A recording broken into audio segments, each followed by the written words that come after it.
Amandla. Phambili ngomzabalazo wamakhosikazi phambili. Malibongwe. Malibongwe. Thank you.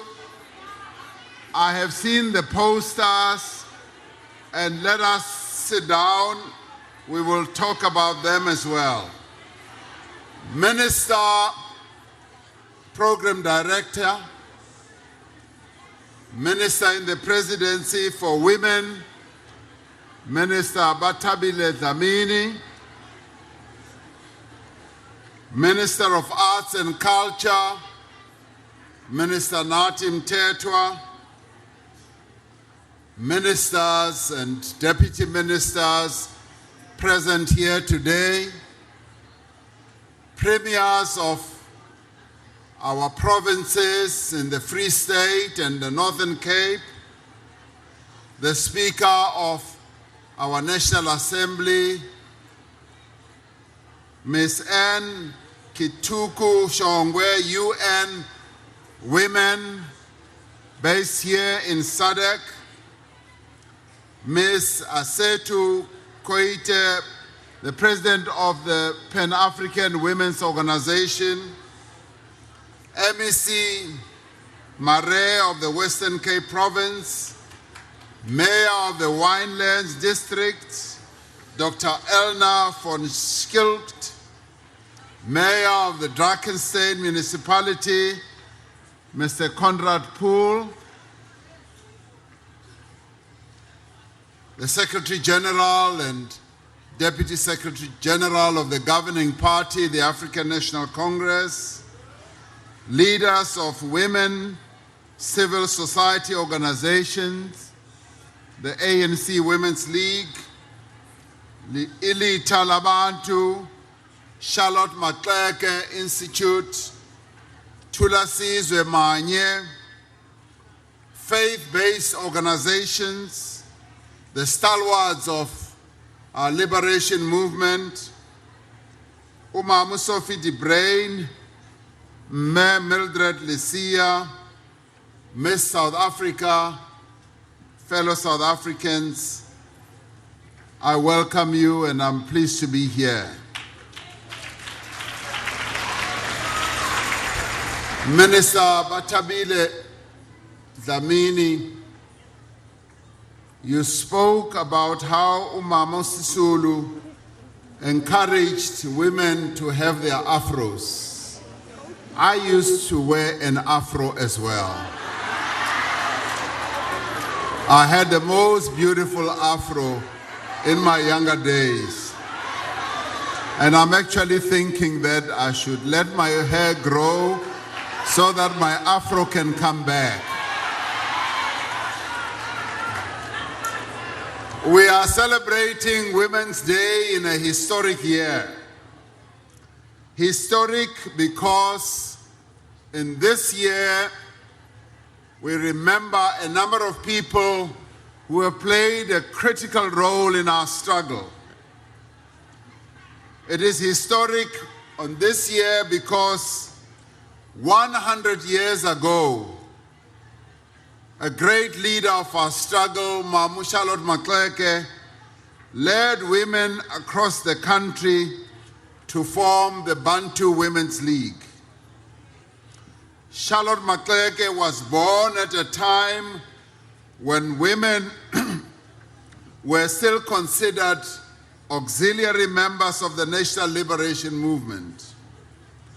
The Bantu Women's League defied not only the tyranny of racial oppression, but also the prejudice and discrimination that women continued to confront on a daily basis during her time. It advanced, that is the Bantu Women's League, advanced a vision of a society defined by freedom, dignity, equality, and respect. The struggles fought by the Bantu Women's League affirmed black women as political activists and social reformers, as well as leaders in their own right and agents of their own liberation. That was 100 years ago. This year we also celebrate the centenary of the birth of Umama Albertina Sisulu, one of the greatest leaders this country has known, a woman who inherited the fighting spirit of Charlotte Maxeke and the institutional legacy of the Bantu Women's League.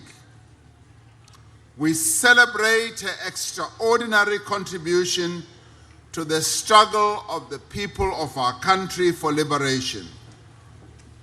Through Umama Albertina Sisulu, through her courage and selflessness, she kept the flames of freedom burning even in the darkest hours and moments of apartheid oppression. She suffered greatly and was separated from her husband, Walter Sisulu, for many, many years. She was left as a single mother, having to care for the children of the Sisulu family. She embodied the values that continue to guide our struggle for the emancipation of women and indeed the freedom of all people all over. Women's Day is an opportunity to pay tribute to the remarkable women leaders who have been at the forefront of the liberation struggle.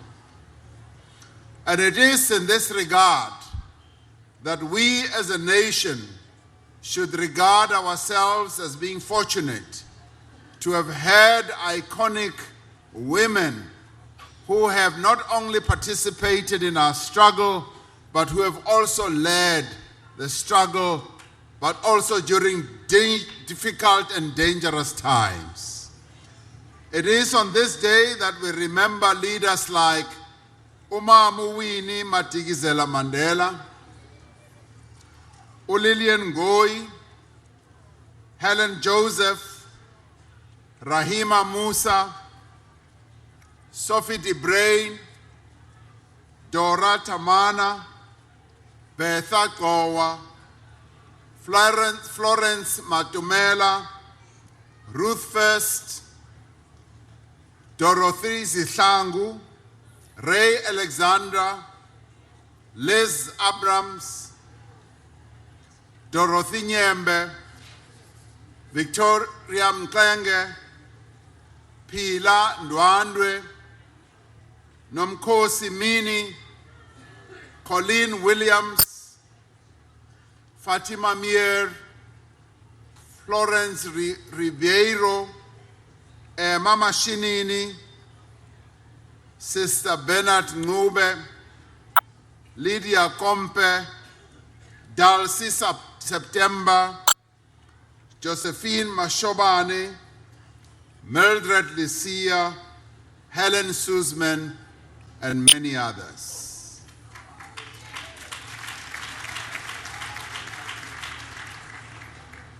We pay tribute to these women and many others who went to prison for burning their passes, who stood trial for treason, who defied unjust laws, who went on strike for a living wage, who joined the ranks of Umkhonto Wesizwe, and we have many of them here today, who were banished, who were forced into exile, who were censured, who were jailed, who lost their lives to the murderous forces of the apartheid state.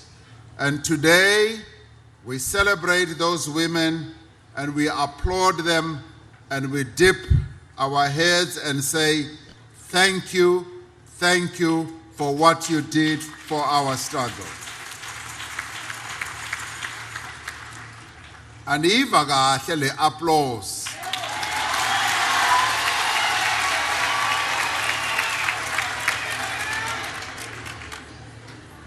Ek hoor nie hierdie applause baie lekker nie.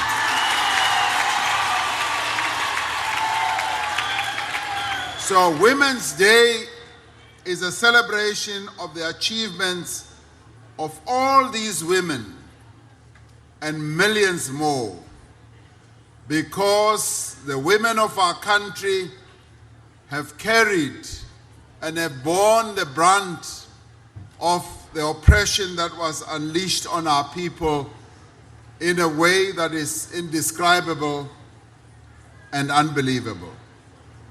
It is also a celebration of the great achievements over many years of struggle to ensure that the role of women in society and in public life is recognized and affirmed. It is also a celebration of the many women who have excelled in fields from which they have traditionally been excluded, who today occupy positions of authority and responsibility. It is a celebration of the great strides being made by young women in the fields of medicine, science, arts, entrepreneurship, politics, farming, the academia, and many, many other areas. It is a celebration of our Constitution, the transformational laws that we have passed, and our ongoing efforts to ensure that women are equally able to occupy positions of responsibility and authority in all spheres of life. It is a celebration of the road we have traveled since the Bantu Women's League was formed a century ago. Fellow South Africans, on this Women's Day, as we celebrate our achievements, we are bound to recognize that the struggle for the emancipation of women of this land, South Africa, has to continue. Our efforts to build a society that is defined by freedom, dignity, equality, and respect is incomplete. Poverty, hunger, homelessness, landlessness, and unemployment define the lives of millions of our people.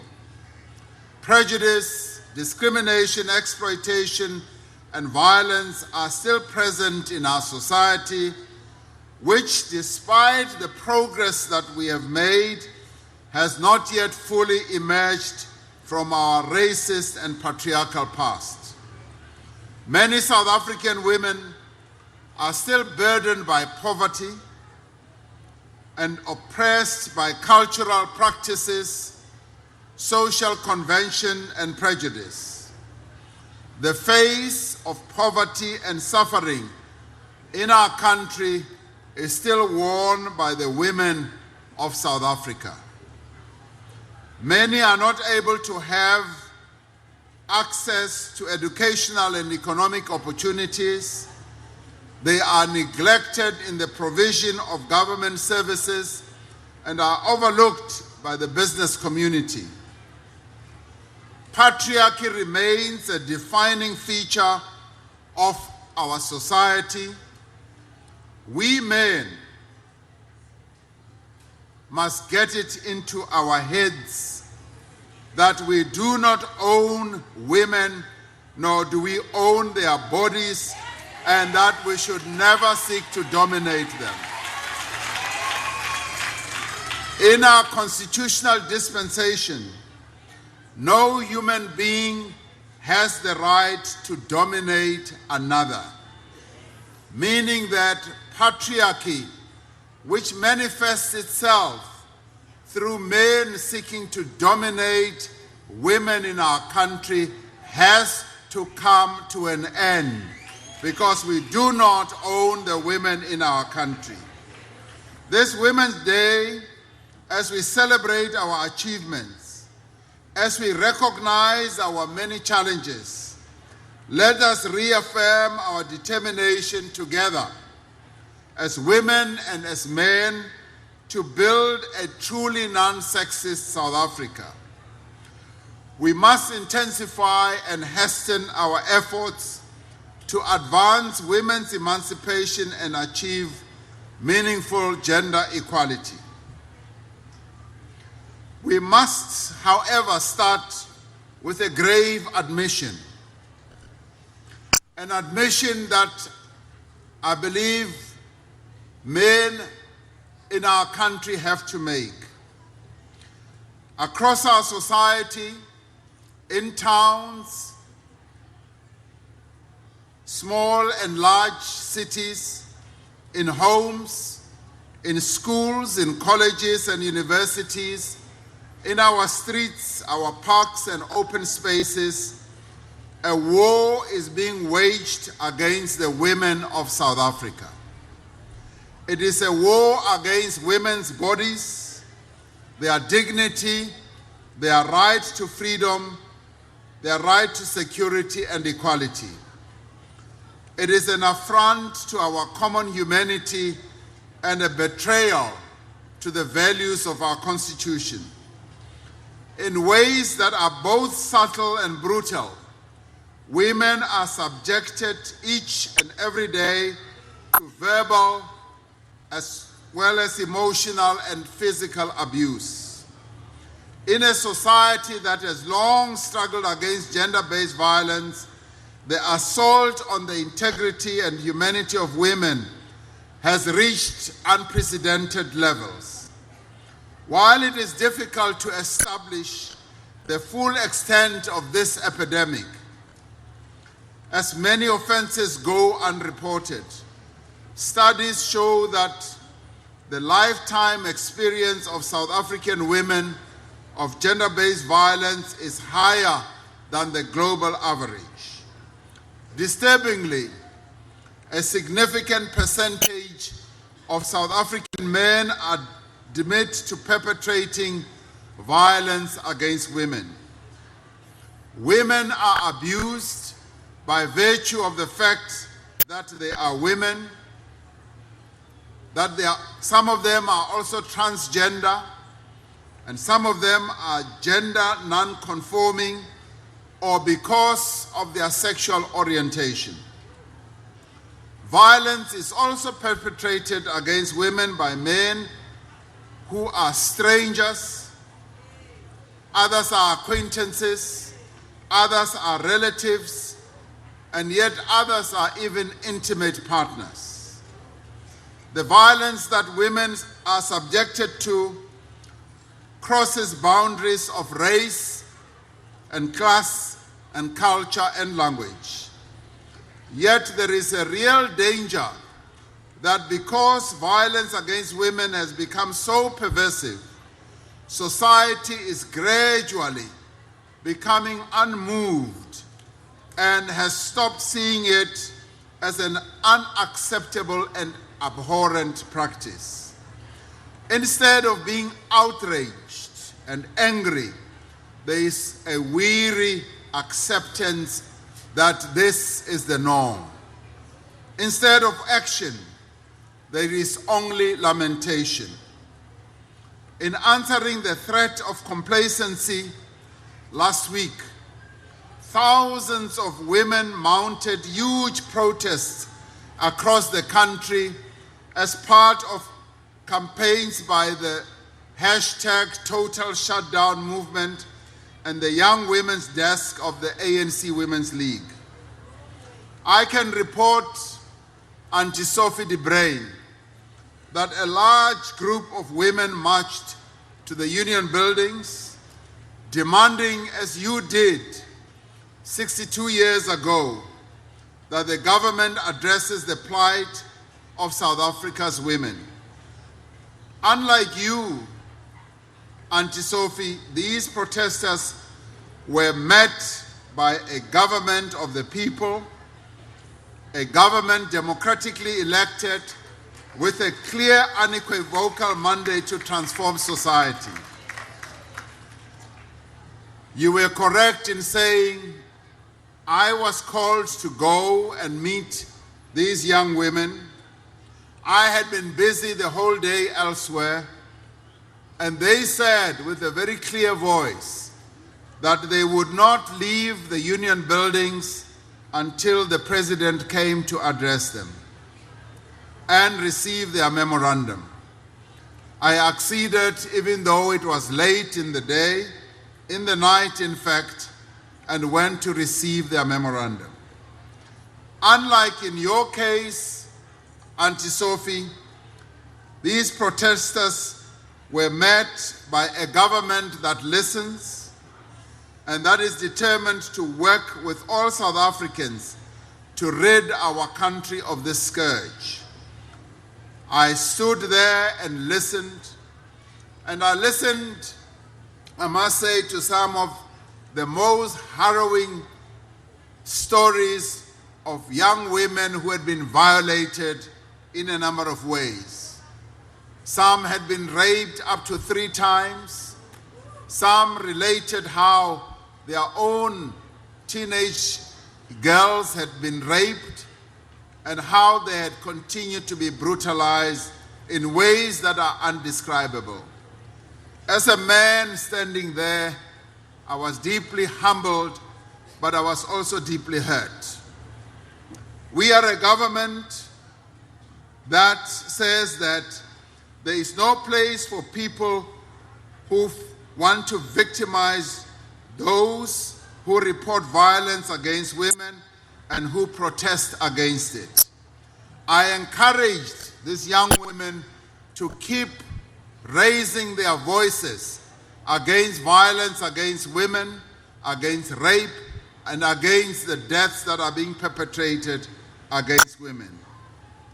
We are committed to deal with any amongst us who want to continue perpetrating gender-based violence against women. We are committed to also deal with police officers who, through their treatment of survivors of violence, make the trauma and the pain even worse. We salute all those who took part in these protests, who had the courage to raise their voices, to articulate their anger, their frustration, their hurt, their pain, their humiliation, their disappointment of so many South African women. We salute them for challenging those of us in positions of authority to act with greater purpose and urgency to end the war that is being fought and waged against the women of our country. We must acknowledge, as a government and as a society, that since the advent of democracy, we have failed to ensure that the women of South Africa are able to exercise their constitutional right to peace and security. In that sense, we have failed to live up to the promise of 1994. We therefore share the responsibility to correct this failing, to work together across society to fundamentally change attitudes, to fundamentally change practices and institutions to end the abuse of women and violence against women. The women of our country, in their memorandum that they submitted to me at the union buildings and other memoranda that were submitted in other places, have suggested, they've even demanded, they've even called for the holding of a national gender summit where they want to discuss matters of national importance about how our country can give them the best life that they deserve. I'm here today to say on Women's Day that the government has agreed that this National Gender Summit should take place on the 31st of August to forge consensus on appropriate approaches that should be taken on an urgent basis to deal with the crisis of gender-based violence, discrimination against women, and gender disparities. The recommendations of the National Gender Summit must be comprehensive.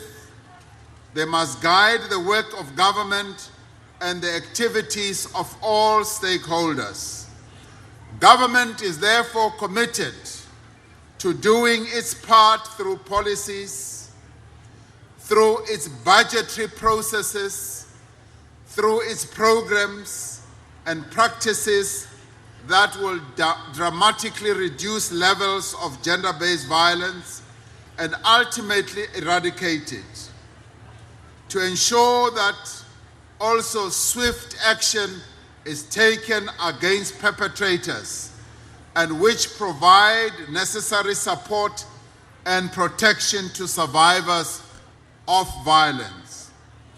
When the young women marched to the union buildings, there were 2 police officers.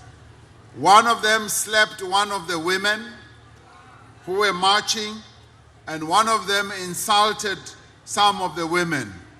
And I have directed the Minister of Police to immediately investigate this matter and make sure that we take action against those police officers with immediate effect. Ultimately, however, violence against women is a societal issue.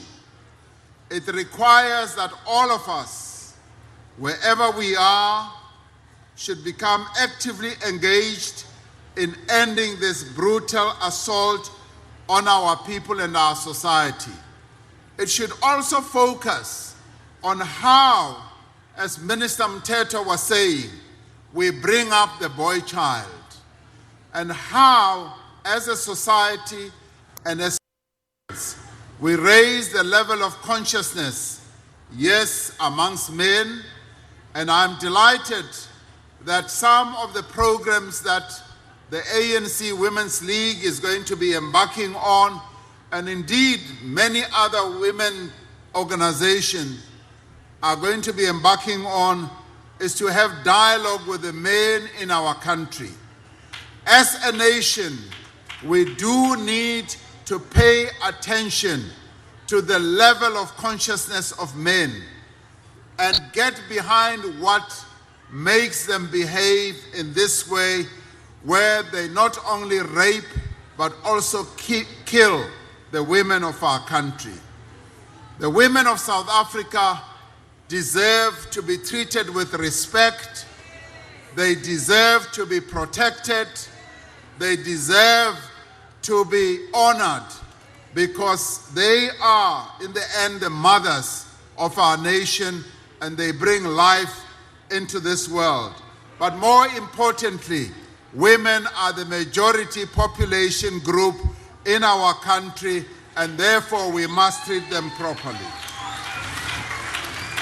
If we are to realize the vision of the pioneering women who founded the Bantu Women's League, we must also improve the economic position of women. That is why we have placed the creation of jobs and training opportunities for young people, and especially young women, at the center of our economic agenda. We must recognize that young women are doing much themselves, taking advantage of educational opportunities, starting businesses, bringing energy and innovation to a number of fields and occupations.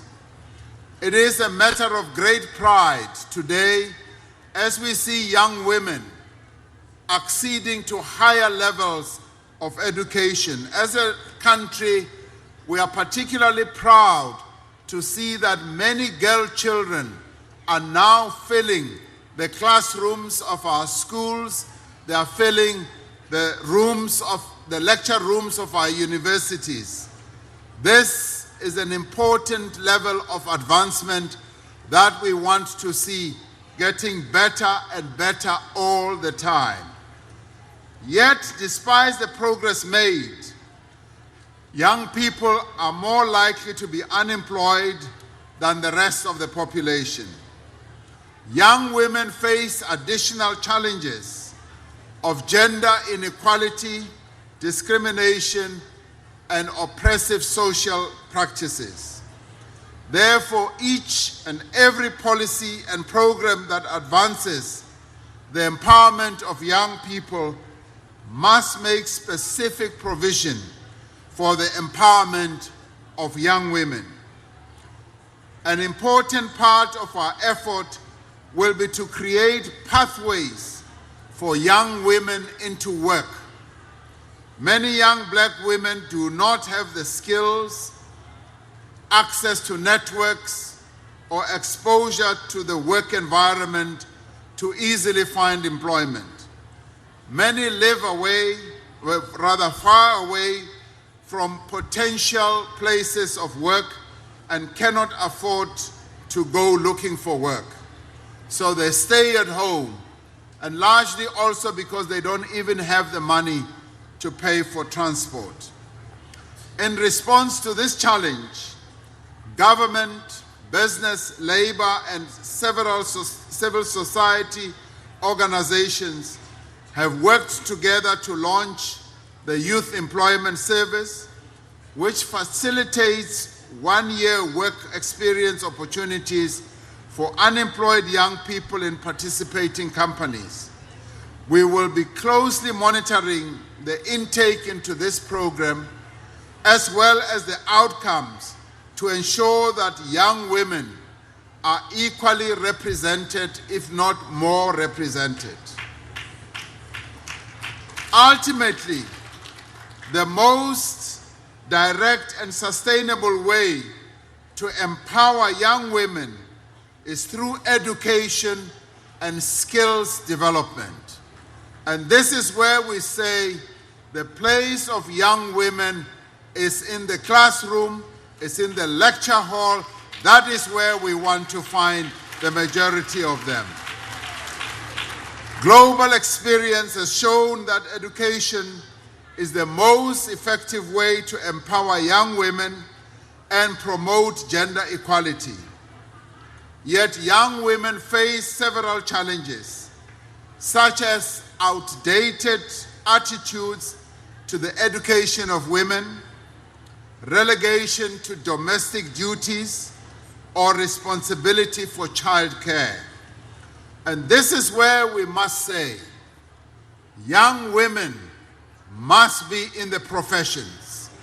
Young women must be running companies. Young women must be running universities. They must be the engineers of our nation.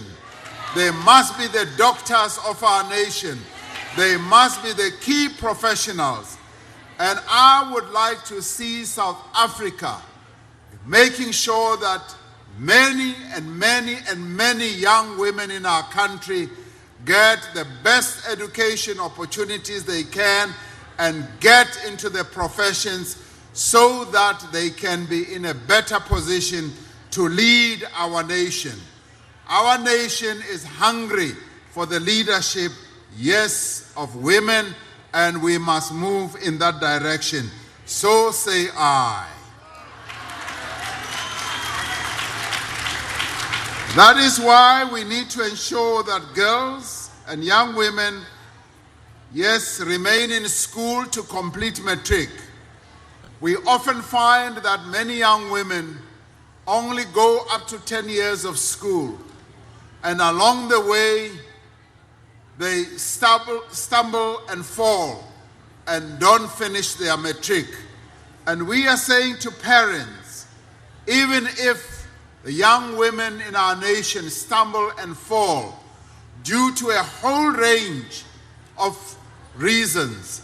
Let us make sure that we help them to stand up. Let them pick themselves up, and let's help pick them up so that at the very least they finish 12 years of schooling. We want them to be in areas like mathematics and science, technology, and that they should proceed without hindrance to higher levels of education as well. Our government has embarked on a range of measures to accelerate comprehensive land reform and to expand agricultural production. These measures, in addition to creating and correcting a historical injustice, are aimed to unlock the economic potential of our land and our people. It is essential that we use this process of land reform as we make sure that the land of our country is restored to the people of our country. Let us ensure that there is equitable access for women to the land in both the rural and urban areas. The land should not only be parceled out to men. We must focus, and we will make sure that we do in government. We want the land reform process to be a mechanism through which we economically empower the women of our country for agriculture, for housing, as well as for enabling them to get into business processes. Women who live in rural areas must have their right to land recognized and enforced, and must have the means to use their land to improve their lives and the lives of their families. Poor and working class women have the same right and need to have the same opportunity as men to own property in well-located areas, whether it is in the rural areas or the urban areas. As we embark on the distribution of title deeds to our people, we are committed to ensure that women are, at minimum, equal beneficiaries of government programs to address asset poverty. The return of the land will have little meaning and limited effect unless it is returned to all those from whom it was taken, both men and women as well. Importantly, we must lead a campaign to change patriarchal attitudes in society. It is vital that everyone understands that where women are emancipated, society tends to progress, and society advances forward, and society does indeed thrive. We must empower young men to play their role in freeing society from the oppressive bonds of patriarchy. When women are free, we are all going to be free.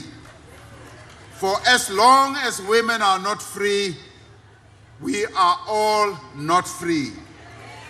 We look to young women to lead the charge in this regard. They should not wait for others to liberate them. Like those who marched on the Union buildings last week, and like those who marched on the Union buildings in 1956, they should realize that the power to achieve meaningful change is in their hands. It is 100 years since the formation of the Bantu Women's League, and 100 years since the birth of that great stalwart of our movement, Umama Albertina Sisulu, We mark these historic events not merely to recall the extraordinary path that women of our country have walked over many decades of oppression, repression, discrimination, and exploitation. We really and essentially mark these events not only to applaud the outstanding contributions that millions of women have made to the achievement of our non-racial and non-sexist democracy. We mark these events so that we may be reminded, as we look to the future, that no matter how great the challenges we face, no matter how difficult the problems that we must overcome, by working together, men and women, young and old, black and white, we can succeed, and indeed we can prevail. Guided by the revolutionary vision of Umama Charlotte Maxeke, inspired by the unrelenting courage and commitment of Umama Albertina Nontsikelelo Sisulu, and fortified by the daily struggles of millions of South African women, we will surely succeed to build a society in which the daughters of our nation will be able to live in peace, will be able to live in dignity, will be able to have security and comfort, but more importantly, will feel protected as they walk the streets of our townships, will feel secure as they roam about in the pathways of our villages, will feel secure as they go about their daily lives in the university grounds of our universities, will feel that the workplace is a place where they can be advanced and where they can reach out for their dreams. It is at this moment that I ask that we honor those women who have been brutally killed, those women who have also been raped, those women who have been brutally violated through violence, young and old, but particularly those women who have died recently, either through deep depression or who have been killed. And it is at this moment that I ask that we all stand and observe a moment of silence in honor of those women who were so brutally violated.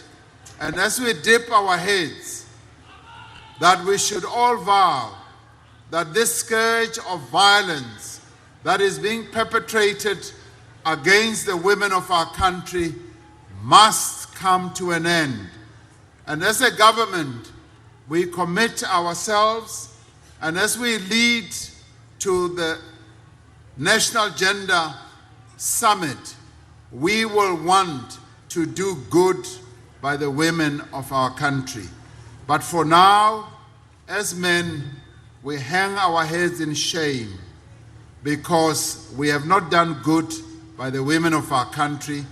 But at this moment, let us observe this moment of silence and let the sadness and the hurt that is felt by the women of our country seep into our consciousness, seep into our hearts and our minds, and that we should vow as South Africans that we will stop this scourge of the killing of women, the rape of women, and the violence that is perpetrated against the women of our country. Let us bow our heads and observe a moment of silence.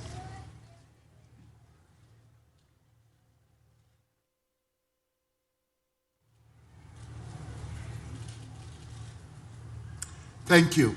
With this, we dedicate ourselves as South Africans that we're going to do everything in our power to empower the women of our country.